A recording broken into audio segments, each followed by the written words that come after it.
ये देखो मैं पुआ बन के रेडी हो गया।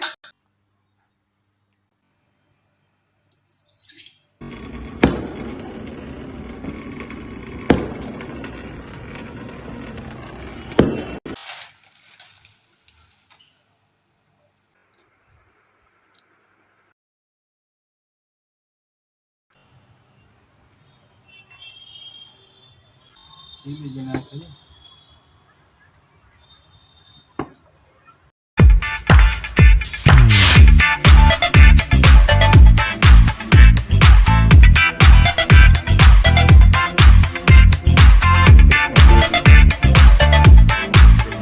Hello friends, Radhe Radhe. तो कैसे हैं आप सब? उम्मीद करते हैं आप लोग बहुत अच्छे होंगे। और आप लोग कैसे हो आज से? मैं तो बहुत अच्छी हूँ। तो अभी फिलहाल मुझे बहुत ज्यादा नींद आ रहा है क्योंकि इस टाइम बज रहे हैं रात के 2 और मुझे नहाने जाना है। मैं नहा धोकर पहुंच गई हूँ सीधा किचन में। तो आज है करवा चौथ का दिन और मैं आई हूँ यहाँ पे सरगी बनाने के लिए। मैं बहुत ज्यादा एक्साइटेड हूँ क्योंकि ये मेरा पहला करवा है। तो हमारे यहाँ व्रत करने से पहले यहाँ पे सरगी ली जाती है। तो सास जैसे सरगी देती है, तो यहाँ पे मेरी जो छोटी वाली सास है वो तो अभी सो रही है। तो मेरे यहाँ सरगी में बनता है फेनी, जो बिल्कुल सेवई की तरह दिखता है। और उसके बाद मावा वाला दूध होता है, केला होता है, कोई भी मिठाई और सबसे ज्यादा जरूरी पानी। और आपको इसमें से जो चीज नहीं खाना उस चीज को आप हटा सकते हो। तो यहाँ पे मैंने दूध नहीं लिया क्योंकि फेनी दूध दोनों एक जैसे ही दिख रहे थे। तो यहाँ पे मैंने अपना खाना शुरू किया। और वैसे भी सुबह के टाइम इतना कहाँ कोई खा पाता है। सरगी का मतलब होता है सास आपको वो सामान देती है जो आप रात में पहन के पूरी तरह से रेडी होते हैं। तो ये रहा मेरी छोटी सास की तरफ से ये पूरा सजने का सामान। छोटी सास का मतलब है मेरे हस्बैंड, क्योंकि कहते हैं ना कि पति में भी एक छोटा मोटा सास छुपा होता है। तो वो मेरे हस्बैंड है क्योंकि मेरी सास तो है नहीं। तो अब सुबह हो चुका है और मैं आ गई हूँ किचन में। यहाँ पे मैं बना रही हूँ गर्मा गर्म नाश्ता और हीरो जी मेरी सफाई कर रहे हैं क्योंकि आज वो मुझे कोई भी काम नहीं करने दे रहा है। लेकिन जो मेरा काम है वो तो मुझे करना ही पड़ेगा। तो एक बार फिर से मैं नहा के पहुंच गई हूँ किचन में क्योंकि अब मैं बनाने जा रही हूँ प्रसाद। तो प्रसाद में बहुत से लोग अलग अलग चीजें चढ़ाते हैं जिसके यहाँ जो रिवाज होता है। वैसे अधिकतर घरों में करवा चौथ के दिन करवा माता को प्रसाद के रूप में फरा, बरा और कढ़ी चढ़ाया जाता है। लेकिन हमारे यहाँ ऐसा नहीं है। मेरे यहाँ बनता है पूड़ी, हलवा और गुलगुला। तो यहाँ पे मैंने गुलगुला का बैटर रेडी करके साइड कर दिया। उसके बाद मैंने बनाया सूजी का हलवा, फिर मैंने आटे को अच्छे से गूथा, फिर बनाया गर्मा गर्म पूड़ियाँ। मैंने प्रसाद बना के एक साइड रख लिया है। तो आप बताइए आपके साइड प्रसाद में क्या चढ़ता है, फरा बरा या फिर पूड़ी हलवा? तो अब मैं आ चुकी हूँ यहाँ पे माता रानी का चौक तैयार करने।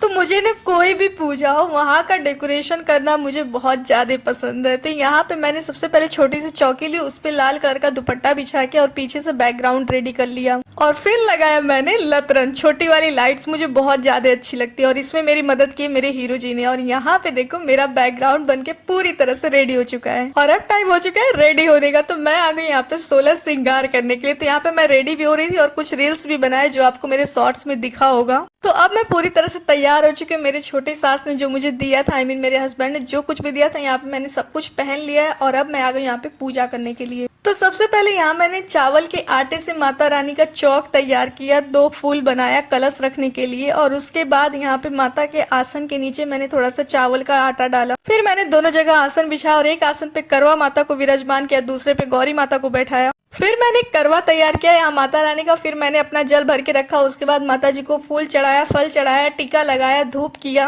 और जो मार्केट से सिक्का लाया जाता वो दोनों करवे में लगाया जाता। तो यहाँ पे मैंने सिक्का लगा लिया। उसके बाद अब बारी थी कथा पढ़ने की, क्योंकि आप कोई भी व्रत करते हैं तो बिना कथा सुने या पढ़े वो आपकी पूजा पूरी नहीं होती। तो यहाँ पे मेरे हीरो जी कथा पढ़ रहे थे, मैं सुन रही थी। तो आपने देखा होगा कि मेरे पूजा के साइड में 11 लोटा रखा हुआ है। तो ये हमारे घर का रिवाज है कि हमारे घर में जब भी कोई पहला करवा करता है उसको 11 लोटा चढ़ाना पड़ता है। पूजा के बाद ये 11 लोटा 11 सुहागन को दे दिया जाता है। तो आपकी साइड ऐसा रिवाज है या नहीं, मुझे कमेंट में जरूर बताइएगा। तो यहाँ पे मेरा कथा पूरा हो चुका है। यहाँ पे मैंने जल आचमन किया और अब मैं जा रही हूँ बाहर। तो अब मैं आ चुकी हूँ बालकनी में क्योंकि यहाँ पे भी एक पूजा करना है जहाँ पे चावल के आटा से 4 गोला बनाना, उसके अंदर फूल, दीप, धूप और प्रसाद चढ़ाना है। और फिर उसी जगह पे आपको थोड़ा थोड़ा जल गिरा के 7 बार गोल गोल घूमना है। तो यहाँ पे मेरी पूजा पूरी हो गई। ये रिवाज भी मेरे साइड है, आपके साइड है या नहीं ये भी मुझे कमेंट में जरूर बताइएगा। तो लो जी फाइनली आ गया वो घड़ी, नहीं जो मैंने ऑनलाइन किया तो वो वाला नहीं, ये घड़ी की चाँद निकल आया और अब जल्दी से चाँद का पूजा होगा, फिर मुझे पानी पीने का मौका मिलेगा। तो यहाँ पे मैंने चाँद को फूल दीप दिखाया, उसके बाद जल अर्पित किया। मुझे ना बड़ा मजा आ रहा था, इतना पटाखा फूट रहा था। तो यहाँ पे मैंने चाँद की पूजा कर ली और अब बारी थी मेरे हीरो जी की पूजा। तो फिर मैंने हीरो जी को टिक्का लगाया, फूल छिड़का, धूप दीप किया, क्योंकि भाई आज इनका दिन है कि आज ये हमारे पति परमेश्वर हैं, तो परमेश्वर की तरह मुझे यहाँ पे ट्रीट करना पड़ेगा। और अब बारी थी चलनी से अपने हीरो जी का मुंह देखने का। तो मुझे लगता है ना कि ये सारी लड़कियों की ख्वाहिश होती है ये चीज करने का, तो ये पॉइंट बहुत सुंदर होता है यार। और फिर मुझे हीरो जी ने पानी पिलाया, मेरा व्रत पूरा हो गया। मैं बहुत डरी थी सुबह से कि ना जाने व्रत मैं पूरा कर पाऊंगी या नहीं, क्योंकि मेरी तबीयत बहुत ज्यादा खराब है। फिर मुझे मिला प्यारा सा गिफ्ट, उसके बाद मैंने खाया महाराजा थाली और मुझे खा के बहुत सुकून मिला। इस तरह मेरा व्रत पूरा हो गया। आपका कैसा रहा मुझे कमेंट में जरूर बताएगा। मिलते हैं बहुत जल्द ऐसे नए इंटरेस्टिंग वीडियो के साथ। Take care and bye bye.